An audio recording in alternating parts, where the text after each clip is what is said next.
Ka result bagi embos kalapan mi mentagas ngi na ka benta ka SSLC but HSSLC kalapan kemen ye ki kena ke blatrishitam but ki balon shakmat ha ka result. Nalor kata kalapan kemen ru ye kinong hikai but ki kimi ki kpa jangki tu ki kena ki balwan shakmat. Habapai haki school ki badon haki lightly ki district kata ke Eastern West Khasi Hills ka South West Khasi Hills but ka West Khasi Hills detang ki kena ki bapuli ha Anderson Secondary and Higher Secondary School Nongstoin West Khasi Hills ki baluyo rung ha ka top jong ka top 20 ha ka by day but ka result jong ka embos ka balami mentakasngi layo abon ye kren but ka assistant principal jong ka Anderson Secondary and Higher Secondary School but kala ai kublai ki me ki pa but ki kena school ki blale abha but wanra borom me ka school baro agaway togin yesngap ka ai ka ba ka assistant principal ka don ban ong ka long kumju hi nomor ba kisah jale abha baro bo te penta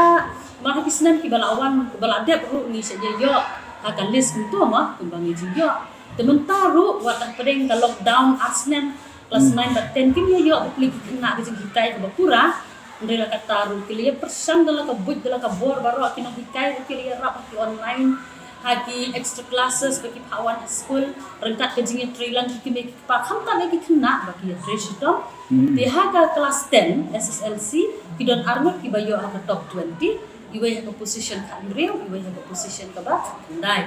Tinggi dah smokeman pala dikini kena dikini lah but ngi pa san pusanut naki kelas 10 san pusau yo first division tang iwe yo second division but please ni bot ba lapas bah pada ajan koi sa first division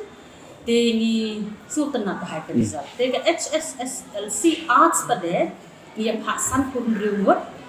life kandai mot yo first division kat san mot ha second but arward ha third division de kia le baha palate ini iwe ikna ibon dan hakalis I nami ban krau lingkoi iyo highest marks ka maths 100 marks te adame pensiunan sim ini pada iyo distinction yo barohat ita iba yo bakhandrio te ini ibalawan biang paliar iba yo 19 position ru iyo pun haki distinction sen barok ha kini ke subject te ni kum ke school tidak ada jingkeman bagi yo kum kena ke result ka pensin tiang ka pensin termat ini kum ke school ni kermen bagi wei kena ru kan kan sai ki bikin lebha haki snem di badang wan di ai problem kong ki kena school but class 12 ki science ki commerce ru ki balate mensua di kelas 10 baru kan ai problem